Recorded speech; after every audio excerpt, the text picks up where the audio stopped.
Straight up. What's up, my happy people? What's up, my happy people? What's up? What's up? I was just on TikTok. I got put into a foursome. They hit me with the four square.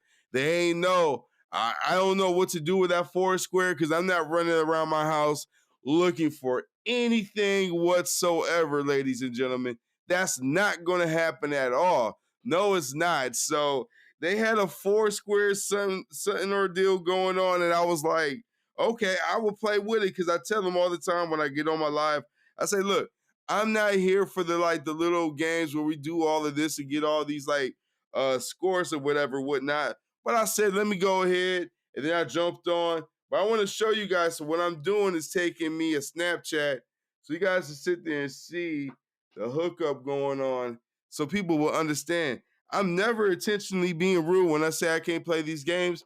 What I'm doing is letting you know I am broadcasting on 7 different streaming platforms all at once. And just because of what's happened with technology as of lately, I got another camera recording on that as well. So right now I got 1, 2, 3, 4.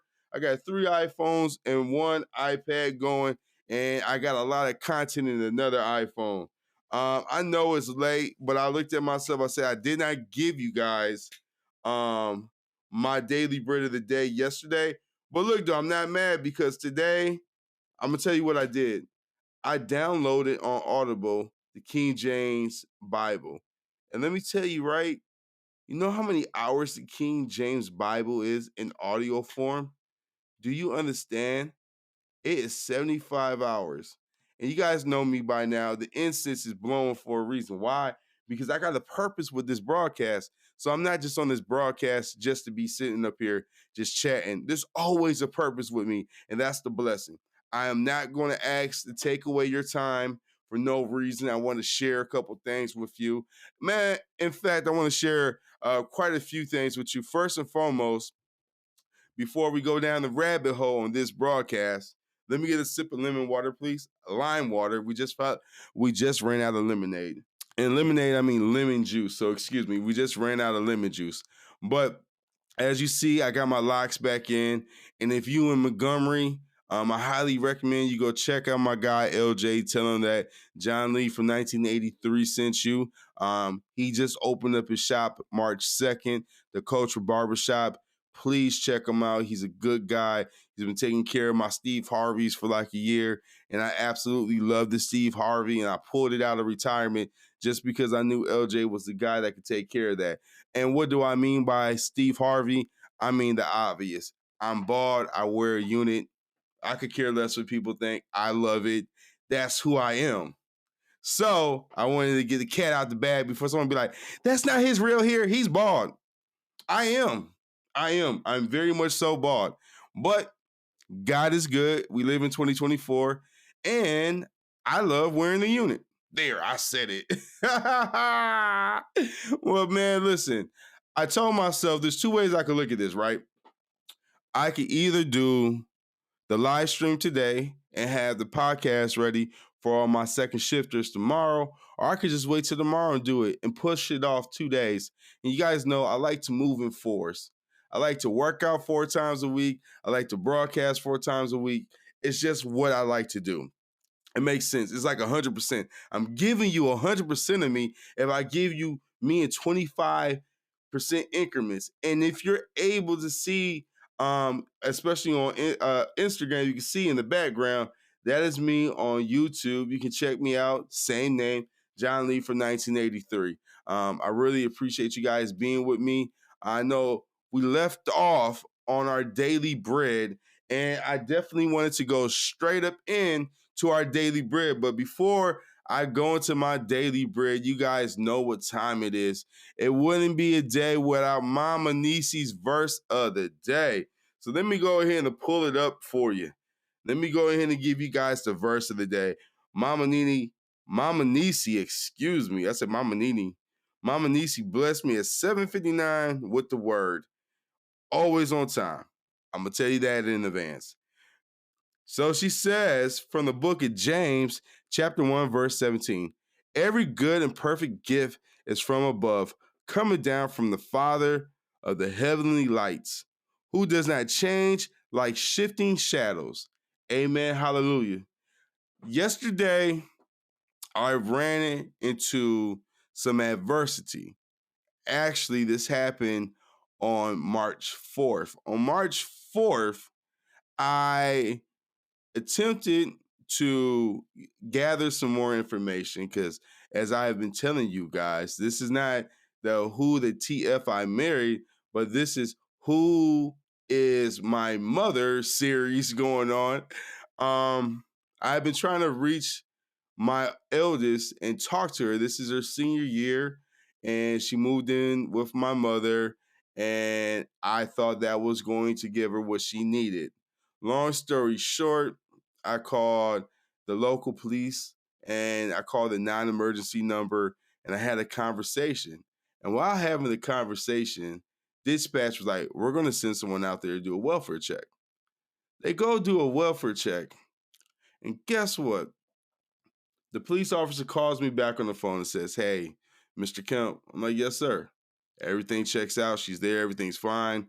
They want to handle it internally." I'm like, internally, first and foremost, a relative called my phone, put me and my wife in the frenzy, and we're like, "Do we need to go pick up our daughter?" So we've been trying to get in contact with our daughter since this incident occurred, and we have not been able to get in contact with her. My wife is like trying to spare my feelings, like, "Hey, honey, I don't want you, to get all bent out of shape and, someone throw you off your groove and you overreact to something." I'm like, "Wife, I love you. I appreciate you looking out for me. But I'm a big boy. I got my big hair on. I can handle this." So, long story short, what ends up happening, what ends up happening is this. The officer's like, "Yeah, they're in therapy right now. They're going to handle all this internally." That's cool, right? That's cool. If my child was not a minor, if I did not have custody of her, and if I did not grant my mother the opportunity to have her grandchild, thinking that she can give her grandchild what she needs because her father has pretty much enabled her and given her everything possible in life. Because for me, I have daughters and I don't want them to worry. I don't want them to have to think about where the next meal comes from. I've enabled them to be codependents, and they are really codependents. Even though we are working to get them out of the habit, they are very intellectual, but every child is different. You know what I'm saying? That's something I realized, I think a few years ago, and not to segue too far off point, a few years ago, I realized I was raising my best friends to leave me. That was like a shock. And then when they finally get the cojones and they're like, "Yo, I want to leave." That's a whole different shock. You're like, "Why do you want to leave me? I'm your father."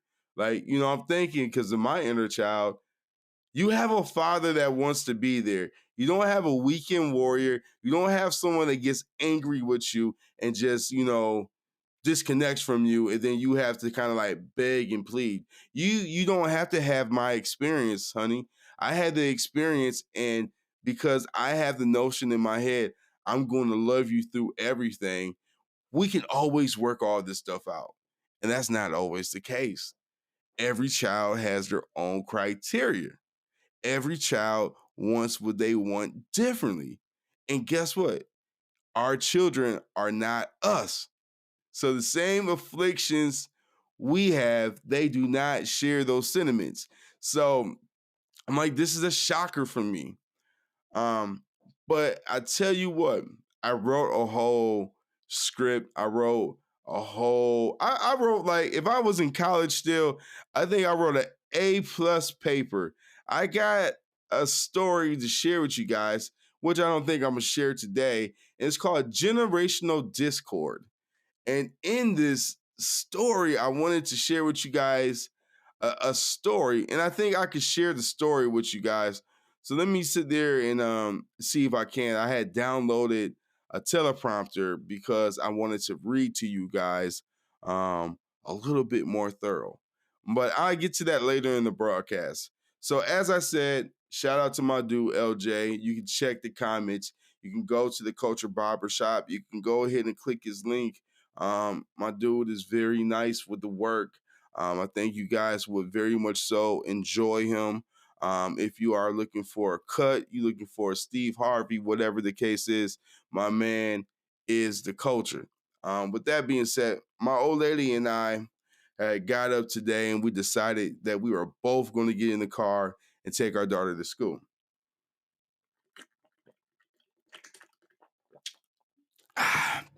Water, refreshing.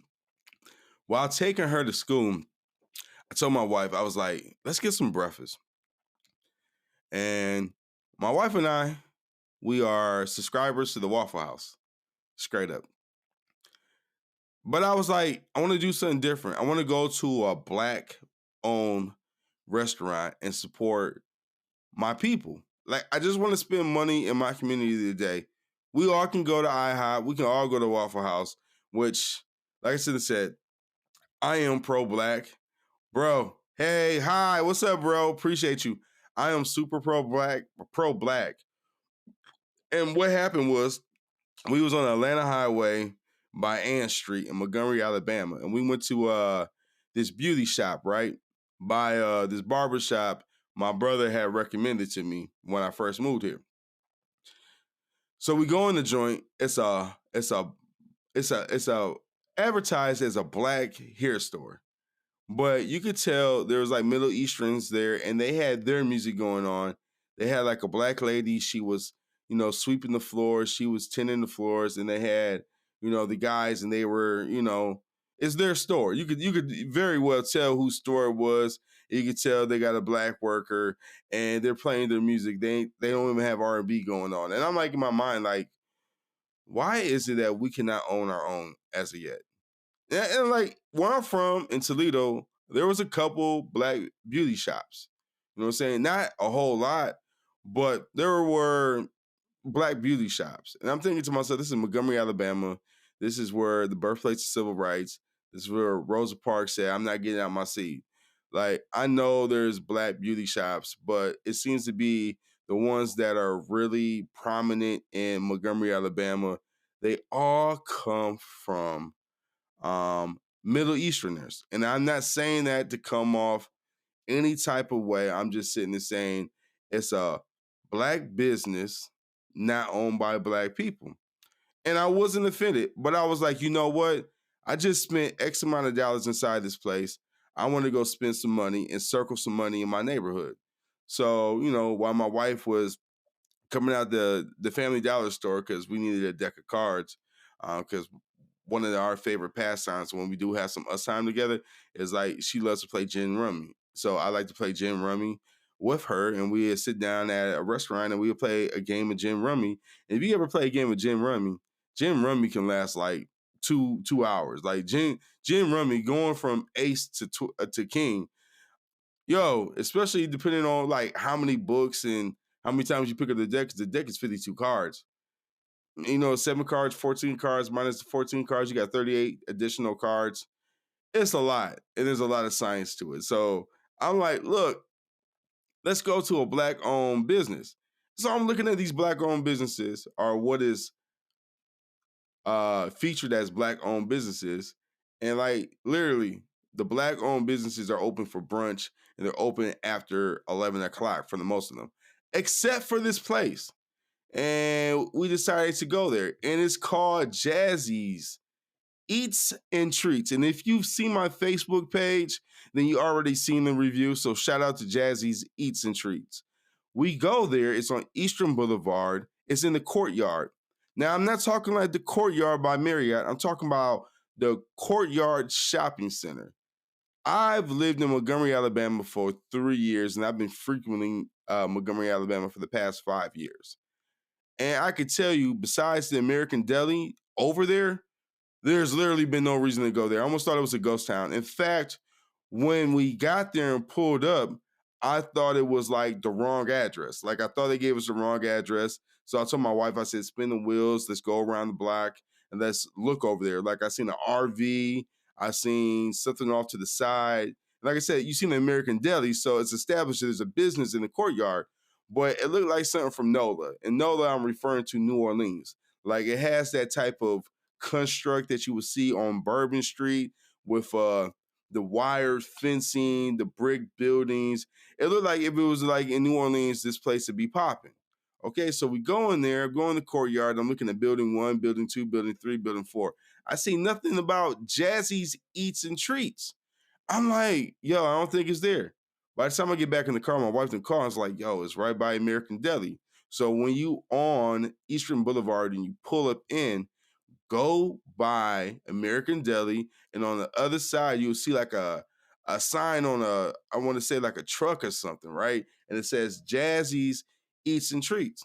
So we finally see the joint. I'm like, cool, there it go.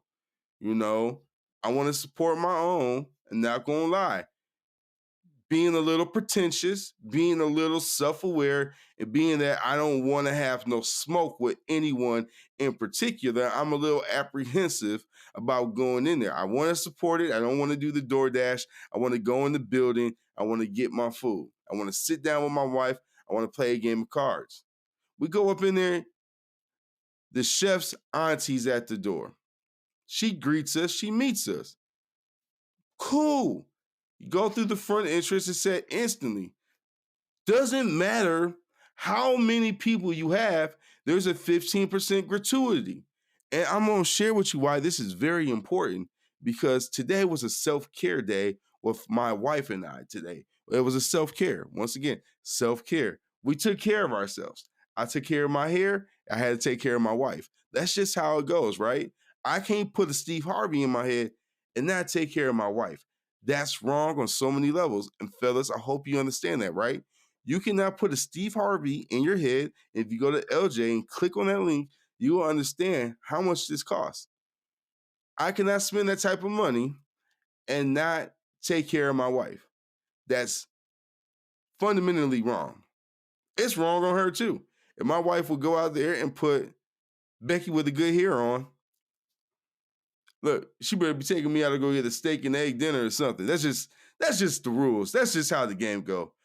I ain't make it. I just enforce it. So we pull up. I look at the ambiance. I say, okay, it's up and coming. This is a small black business, but I like what they're doing. I like the space. I like how they work in this space. I want to support. So the waitress comes out. I'm going to assume it got to be a family member. She seats us behind another guest that was already sitting there because my wife was like, we want a booth. So they got like 3 booths in the joint. They got 3 booths in the John. Because I spent like a year in Philly, so I really like to say John when I'm referring to like literally anything. John, Jawn. So we go in the back of the booth and we wait. And we wait a substantial period of time, like 7 minutes. No biggie. Once again, I'm being honest because I already gave my review. And my review was love because at the end of the day, I give my people grace. I give a lot of people grace. If I give your business grace, I'm gonna give my business grace. I ain't one of those people that gonna go up in there, I'm spending my money, so you better take care of me. I'm priority one and blah, blah, blah, blah, blah, blah, blah, blah. No, I'm not that type of person. Especially when I'm going up into this place, already a little reserved and apprehensive, and like I don't want no smoke. I just want to be taken care of. Based upon the reviews, I think I'm gonna be taken care of. So we sitting down there, the gentleman talking, me and my wife start talking, lady come out. I'm saying like, yo, let me get this strawberry latte hot. My wife is like, yo, what's this drink that I seen on the top? She like, that's her drink of the day. And it's on the house. You just go over there and go get it in a coffee area. My wife like, bet. They got a coffee area. Now, first and foremost, don't go there and think like it's Starbucks. It's a freshly brewed pot of coffee and some condiments, an assortment of condiments, and you can build. Don't make a mess, though. Please don't make a mess. Yo, it was nice. We get our order. We put our order in. We start our game of rummy. By the time we got to wild card number 7, the appetizer came out. The appetizer meaning I got my peach pancakes. Now I was like, yo, how are they doing these pancakes? They're gonna do the peaches. They're gonna do the peaches inserted inside.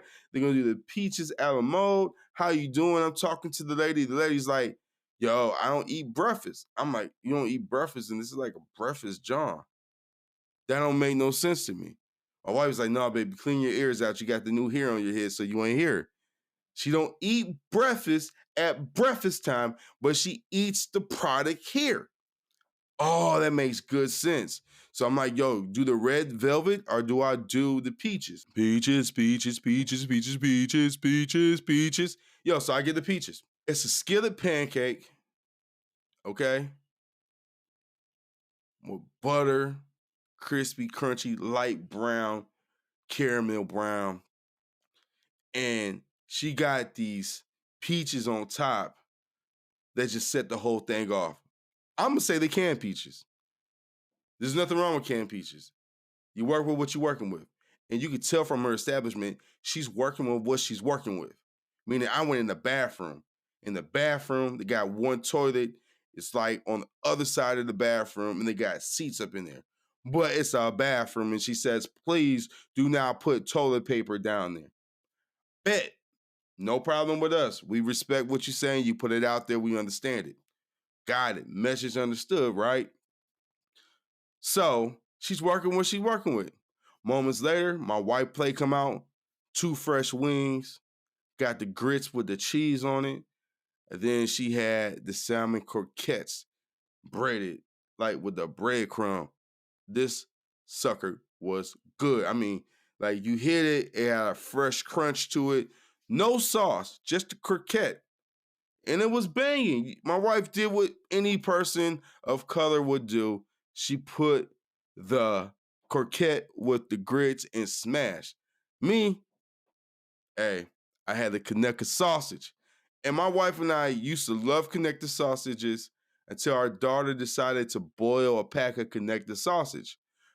It's been hard for us to eat it ever since. But my lady, my friend in that kitchen, what she did with the Conecuh sausage is she grilled that bad boy. It was nice and toasty. I don't know if she baked it. I didn't even get to ask her. The casing on it cracked, and we had plastic silverware. Okay, that's sanitary. It's 2024. Hey, you ain't got a dishwasher? Give me plastic silverware. It worked for us, so we cutting it, and it's just enough of a plastic fork to cut the Conecuh. I was like, yo, I didn't know to ask you for the cheesy grits, but can you put cheese? She came back, put the cheese on my grits, banging. I had the fried egg, and the yolk was nice and soft with the fried egg. Now that takes talent, right? And then in addition to that, what else did I get on that plate, yo? I can't even think. I think that's the 3 things I had on the plate. It was all delicious. And long story short, it took like an hour, but it was so good that afterwards I hit my homeboy LJ up and I'm like, yo, bro, give me a black nail technician. So I kid you not, my bro was like, look, he texts me and he's like, yo, Jay, this is what I want you to do. He says, I want you to go to this joint right here. And the place is, he said, go to Transitions Technical College. And I said, my dude said go to Transitions Technical College. It's kind of like the Toledo Academy of Beauty, which, like, when you first starting off, this is where the people get their skills at, and they get it, practice in people's hair, and you get it for a banging rate. So me and my wife like, yo, we're gonna support our own. We go there. My wife's like, oh, they do massages. I'm like, oh, babe, you need a massage. Once again, I got my Steve Harvey in. I can't deprive my wife of a massage, especially at the student rate. So I'm like, cool. But when we pull up to the John, guess what? They got a field trip day. The whole building laced with kids. And I'm like, look, man, I've been in this game 4 decades. You've been in this game 3 and a good half decades. We want to support the business, but long story short, we can't do it today because the ladies on break. So we can't support them if we want to support them, right? So this is what we're going to do. We're going to come back here another day and support them, take our daughter there and let her build a rapport with there because she's going to get the service and it ain't going to cost us an arm and a leg because we've been in the game 3 plus 5, you know what I'm saying, decades. So we've been in here long enough to know we got a standard. But low key, I'm gonna ask you guys something for real, for real. How do you feel about Asian massage parlors? And I say that not in a perverse way, but in a way that Asian massage parlors, they be busting. You go there, never really no wait time. You don't gotta book no appointment. You get the Vici showers, which the Vici shower is basically before the massage, they throw you in the tub, warm it up with water, put like this mat on there, and clean you from top to bottom. Then you go get the 60-minute and 90-minute session. It's a banger. So we went to this John, and just like we went to the other John, they told us they prices up front. And I put emphasis on this. They told us they prices up front. And we paid them what they asked. And unlike the other place, said, "Oh, you sub. I appreciate that. You subscribe. I appreciate that if that's what that means." So we paid them what they asked for it with the Vici showers, and we didn't ask for no discount, no hookup. And like I said, this is a minority business, so we out here showing them support. Tell me why, after our 75-minute session, I get done first, 15 minutes before my wife, because I had my Vici shower before hers. So she waited. And as I'm getting ready to walk out the front door to go to the lobby, the door's locked. So I'm like, okay, it's customary. I've been in Philly for a minute. They want to open up the door. They're probably going to ask me, "Man, I appreciate that. Thank you so much." So I'm like, they're going to ask me if I want a water or something. So the lady like, "Tip, tip, tip, tip, tip, tip."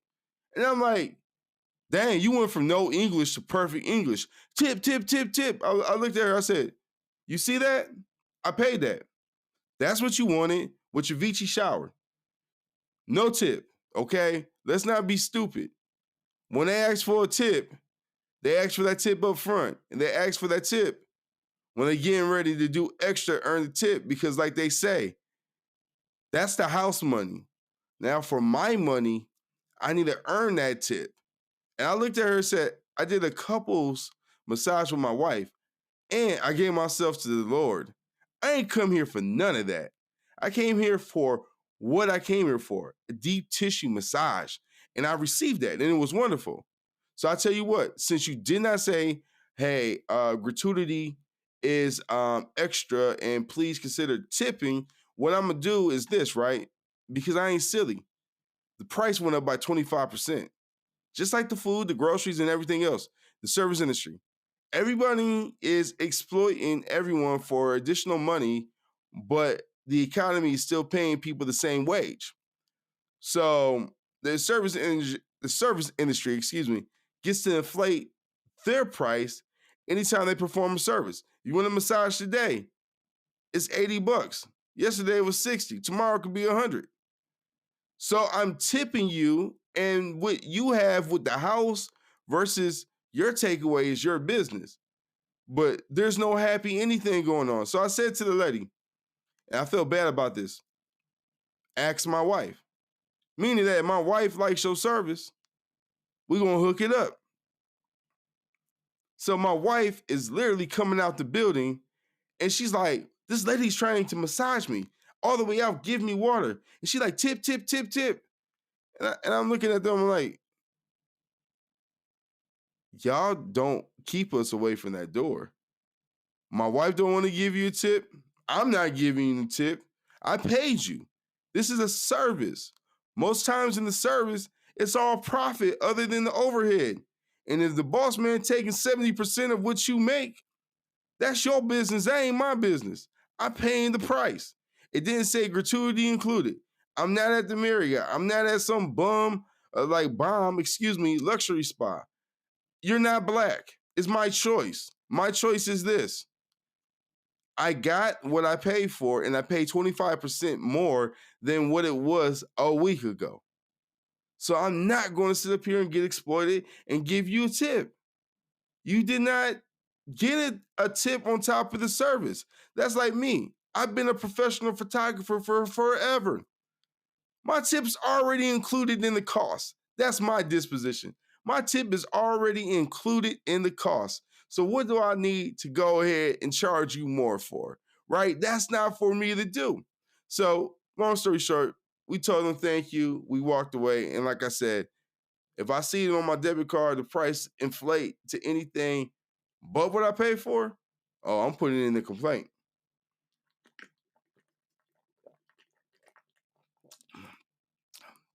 Thank you guys so much.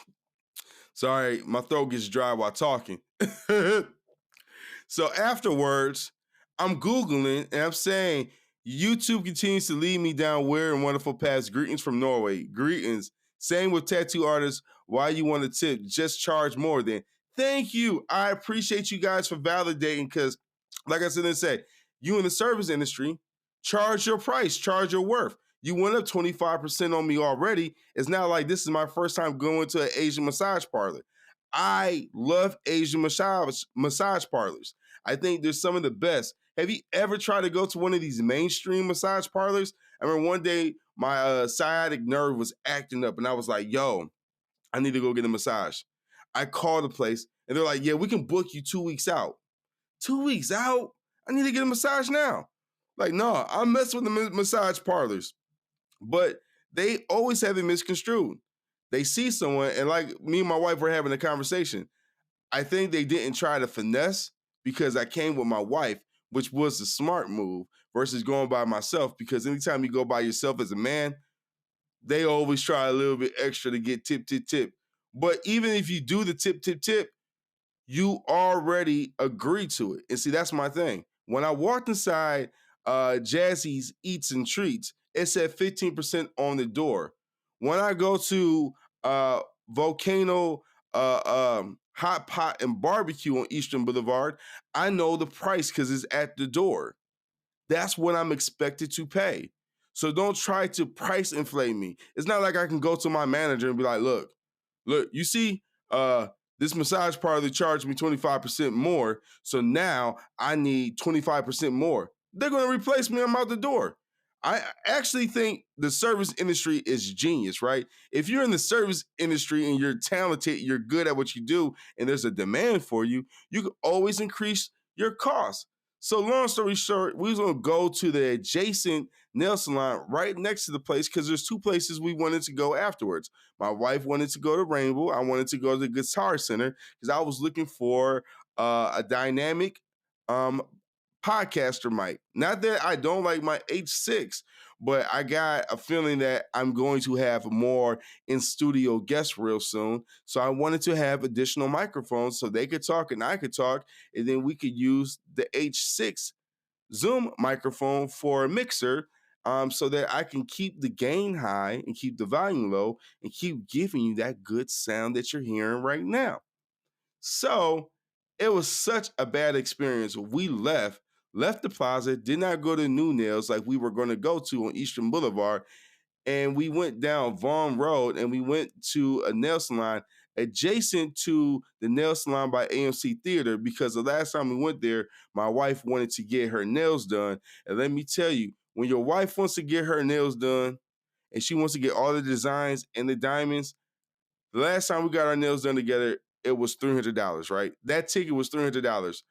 I was livid. I said, I go get a pedicure once a month and I go get the treatment. Like I go, like today I got the Volcano CBD treatment. It came with the paraffin wax, the gel nails. It gave me the glasses of wine to relax me, the massage chair. That was $67. The basic manicure, $20. $87 total for me. My wife is a 215. My wife goes and gets her nails done like every 3 to 4 weeks.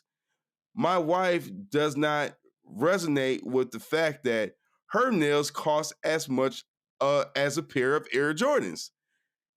I told my wife I need to start taking a picture of her Air Jordans because my wife will come at me and say, boy, you have an endless amount of Air Jordans, which is true. And in fact, it's so true that every Sunday I like to wear a new pair of Air Jordans when I go to church. Why? Because they don't get no use. Because at one point in time, I was stimulated by Air Jordans. I was purchasing Air Jordans. I had a clothing business.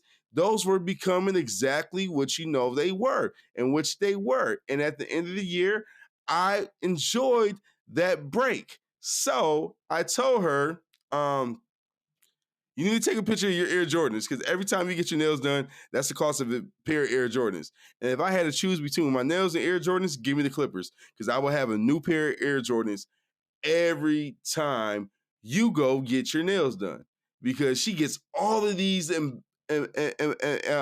embedments.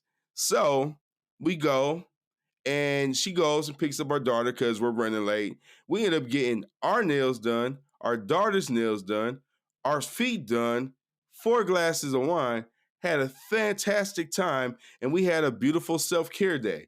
So I want to say these self-care days, and this one was not expected, but we have a lot of stuff going on.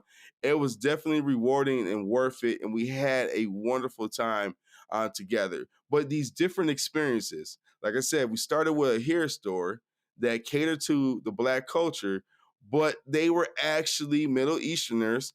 And I found that kind of like, hey, offensive that why don't we have our own? So, in fact, I want to tell you guys what I did. While I was getting my pedicure done, my father had a conversation with me the last time I seen him in Toledo.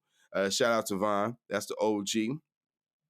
We talked, and he was like, that trade back in the day, which we know that starts with an S, didn't occur. And I was like, I want to look it up because it makes a lot of sense to me. That might not have transpired like how we thought it transpired. And so we were sitting there talking, and I said, I'm gonna Google. So I looked up a TED video, and I said, TED video broke it down and said this: different territories in Africa, what they were doing, they were bartering prisoners of war from different tribes and giving it to the Europeans and taking them in exchange for technology advances. And I said, wow, at this point in time, this is the crab and the barrel mentality on 10. Because I said, they said, when I did my DNA test, I'm of Nigerian descent. So what basically this means to me, that my family members got caught by another tribe, which I want to know, in Africa. Just say they got caught by the Egyptians. And the Egyptians then traded my people for machinery to advance their culture. But my family from Nigeria, which we all know, they don't claim, or that's what the illusion we're under. Your family back from Africa, if you can trace your roots, they don't claim us once we're American because we've been gone for generations. But I'm Nigerian. I'm Nigerian, and I'm also Irish. And that's the funny thing. So I'm like 25% white, 60% Nigerian, and I got some other stuff in me. And my father believes heavily that we're Native Americans. And I'm not saying that we're not, because my grandmother, on the few occurrences that I did meet her, she's also rooted in our ancestry. And when you break this down, right, basically, when the European settlers got to America, they tried it with the Native Americans. It didn't work. They rebelled, so they needed to get workers. So they got workers, but the funny thing about the workers they got, they said of the millions and the 20% lost, 20% of life was lost because they said they had people, my relatives, that were men, and a 2x2 space smaller than a coffin on the bottom deck, dancing and entertaining and dying. Dancing one to stay active while on the ship, entertaining to kind of put into submission, and then literally dying to get to America, to the Americas, because majority went across to Brazil. They said 5% came to America, but the 5% that came to America, do you know in Brazil the life expectancy of a slave was 23 years? America got smart and said, if we keep them longer, then we can harvest their offsprings and make them slaves descended of Lays and so on and so forth. And I said, wow, this is a lot right here, the process. But I said it makes sense. I said, this is why in modern day, we're not able to, necessarily get along with each other the way that we could because it's the crab in the barrel mentality. Until we get over the crab in the barrel mentality and hurting each other, people are always going to thrive off of us, utilize our resources against us, and keep us fighting each other for reasons that make any to no sense. Well, not any, make no sense whatsoever, right? Think about it. This happened back in the day, and this was news to me. The tribes were beefing. The Europeans were like, we'll take your prisoners of war. We'll ship them over here. We will go ahead and brand them. We will cut their ear off. Then we will make them product. And then you don't have to worry about them. In return, we're going to build up your kingdom. So now, is it karma happening? Is this what's happening? Is this why the Chinese are infiltrating, Africa right now? Like, is it coming back to haunt them? I know in some of these countries they're super advanced, but think about it. I'm like, this is astonishing to put two and two together. And that's why I'm sitting at this business and I'm telling myself, I know if anybody else went to this business, this is me with an assumption, they would have been like, the service was long, took them forever to bring our utensils. They serve us plastic silverware and blah, blah, blah. And they would have gave it like a 1 out of 10. Then they would have had to rate the food because Google gives you 3 options: the food, the environment, and something else. Okay, but they give you 3 choices. So I can give it a 5 on here, I can give it a 1 on here, I can give it a 3 on here. 5, 5, 5. I'm not here to talk down on anybody, right? If anything, I want to encourage you to do the right thing. I hope you get so much business that you perform better. I hope you get so much business that you desire to do better. I hope you get so much business that whatever you was lacking in, you stop lacking in it because you see you are blessed and this thing could explode into something that you never thought. It's the Keith Lee effect. Or what can happen is you get so much business, you go into your shell and you shut down. But this is how I feel in general about everything. It don't profit me none to talk bad about anybody and anyone. So I'm not going to talk bad. I'm going to speak life, not death. It's easy to speak death, not life. But I'm going to speak life into you and hope for the best because I genuinely want you to do better if you can do better. But in regards to Jazzy's eats and treats, I love the food. And I'm not going to discuss the pricing. If you're offended by it, then go to where you need to go to.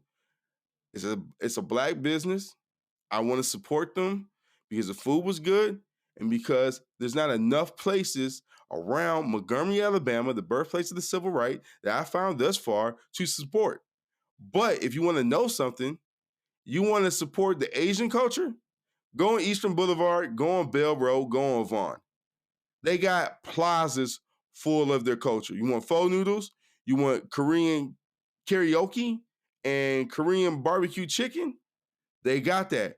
You want hibachi grills, they have that.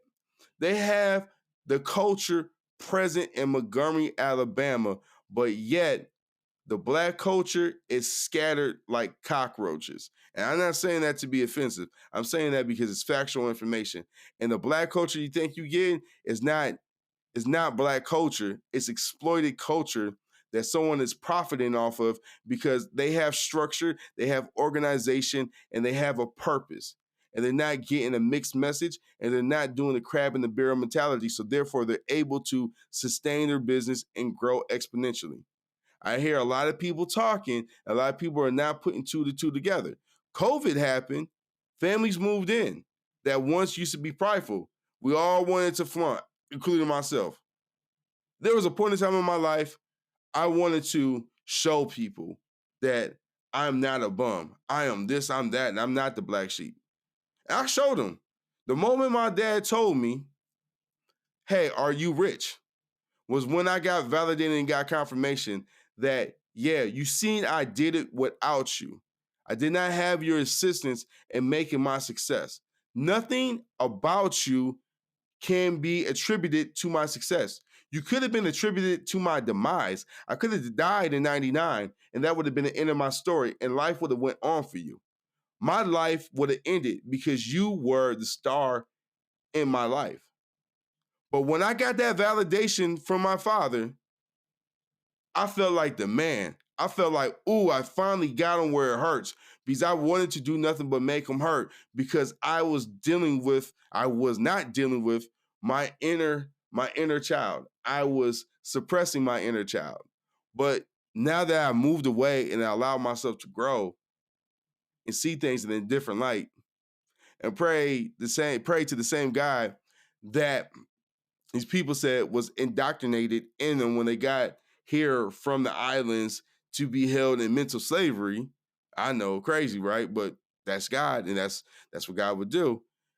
It's crazy to come to these conclusions and the realizations that, hey, um, we're never going to get past this by not talking about it.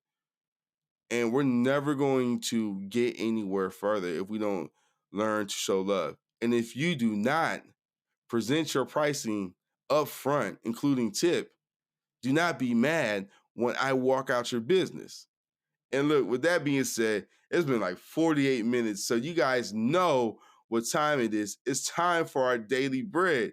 So let me get into it. The last time I talked to you guys, we were talking about the hidden beauty. And the hidden beauty, there was a question I left us off on. It said, what inner beauty do you see in those close to you? Question mark. In strangers. So to answer the first part of this question, what inner beauty do you see in those close to you? It's their character. Think about it. If I know you on an intimate level, I know your character.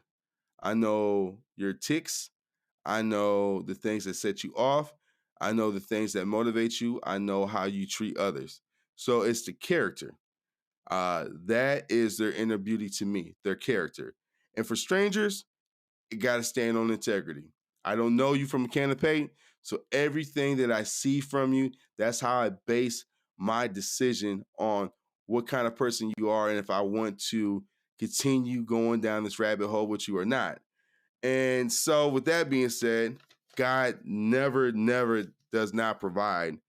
Ty Tibbet was on the Breakfast Club before I turned on this broadcast, and he made a statement, and I'm not going to take it out of context, but it says, you are who you post today. And I want to let you know, you are not who you post today. You are who you are today based upon your integrity and character. So with that being said, let's go ahead and get into our word of the day. And like I said, I apologize to everyone in advance. And for some reason, my sticky note tore half of this page away. And I want you guys also know this, right? This our daily bread is our daily bread devotional, 90-day devotional for 2023. I went online to look for it. I took Google pictures of it, and I still could not find this copy. But this was at New Life Annex 5 in January, and that's how I ran across it. And this has been my reading, and I try to just do a little bit of it at a time because I had ran through 3 books in the beginning of January, but now I'm kind of like reading the Bible and reading our daily bread. So, uh, you know, those are big books.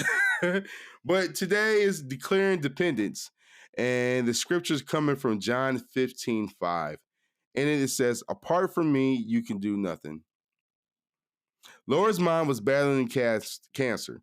One morning, Laura prayed for her friend who's been disabled for years with cerebral palsy, praying to the Lord, you do everything for me. Please do everything for Laura's mother. Laura was deeply moved by this prayer. Declarations of dependence. Excuse me. Laura was deeply moved. I can't read these words. Her friends, okay, Laura was deeply moved by her friend's declaration of dependence on God. Reflecting on the moment, she said, how often do I acknowledge my need for God in everything? It's something I should do every day. During his day on earth, Jesus demonstrated continual dependence on his heavenly Father. One might think that because Jesus is God in a human body, he would have the best of all reason to be self-sufficient. But when the religious authority asked him to give a reason for working on a legally ordained day of rest because he healed someone on the Sabbath, he responded, Very true, I tell you, the son can do nothing by himself. He can only he can do only what he sees his father doing. Jesus declared his dependence as well. Jesus' reliance on the Father set the ultimate example of what it meant to live in relationship with God. Every moment we draw a breath is a gift from God, and he wants our lives to be filled with his strength. When we live to love and serve him through our moment by moment prayer and reliance on scripture, we're declaring our dependence on him. Amen. Hallelujah. Let me get a sip of water. Like I said, if you can see this, the reason why I tore a piece of the page, so that's why it wasn't showing. But let me summarize that, and I do the question on the next live stream, God willing. Said Jesus had a codependency on God. He leaned on God for everything. This man could have been self-sufficient. He is the son of God. He could just whatever, but he chose not to. And says, basically, why are we not doing the same? Do you think of God daily? Do you put God in the mix daily? For me, I would say yes. Do I feel I can do it better? Yeah. And the correlation between God and the Father being the example, this is exactly what I was talking about with my father. My father was not there to be the example that I needed on a day in, day out basis, but yet he was still the example. I wanted to emulate it. I wanted to be my father. I wanted to act. I wanted to be loved and embraced by my father as his son, especially because we look nothing similar, but that was my dad. Like still to this day, that's my dad. Love him to pieces. That message also correlated to what I was sitting and saying. Black people, and I have to talk to my people. We have to get into that mindset because every great movement I've seen has been when we rely on each other. The strength in numbers. And we ain't got to do a whole lot of rah, rah, rah, but we can support each other. And that's what I aim to do. I support a ton of business. I got Nike on. That's Phil. Okay? I got this wedding ring. Jared. I got a tattoo. Tattoo Nightmares. These glasses are Warby Parker. I support a lot of businesses, so there's nothing wrong with me saying I want to support my own as well, and I want to do a better job at supporting my own. That's just my true sentiments. And with that being said, I want to get to my other part of what I've been discussing with you guys with my mother. So today, I got a phone call, and that phone call said to me, "Sir, your power of attorney papers are null and void. They're not valid. So therefore, your daughter cannot continue with the services without your permission." You know what that meant? Someone came and tried to take my voice away from my daughter. And I was just provided information to let me know the power of attorney papers in which we signed so that she could move down to Florida are null and void, which means that my custody order is still intact. Meaning that situation down in Florida where someone told me that I can't talk to my kid because they're going through personal things and you're not there. Well, I told my mother and I told everyone, I apologize because it's not my job to make someone accountable. That's my child. I don't care what I felt you did to wrong me. That's my child. So y'all keep praying for me. And listen, I want to say thank you guys so much. You guys have rocked out with me this whole time. I want to also just go ahead and let you guys know, you guys at this point in time, if you guys feel the need to, please go ahead. Going Down the Rabbit Hole with John Lee from 1983 is on Apple. If you want to, please go ahead and support the show. Please check out my Amazon store. Please follow me on YouTube. I do subscribe back. I promise I will look at my YouTube studio. Please add me to your Instagram. I'm on TikTok as well, kicking out those verses, and you see the little behind the scene podcast clips. And as always, I'm on Facebook. I want to just let everyone know I love you. You guys are definitely in my prayers. I hope that you guys continue to keep me in your prayers. And I just hope that we can continue going down this journey together. And with that being said, you guys know what time it is. It's time for the Lord's Prayer. And I just want to go ahead and start this off with Our Father, which art in heaven, hallowed be thy name, thy kingdom come, thy will be done on earth as it is in heaven. Give us this day our daily bread. Forgive those who trespass against us. Lead us not in temptation. Deliver us from evil. For thine is the kingdom, the power, the glory forever. In Jesus' name I pray. Amen. I love you guys. And you guys know, with that being said, I will get at you on the next broadcast. This is John Lee from 1983 saying, straight up.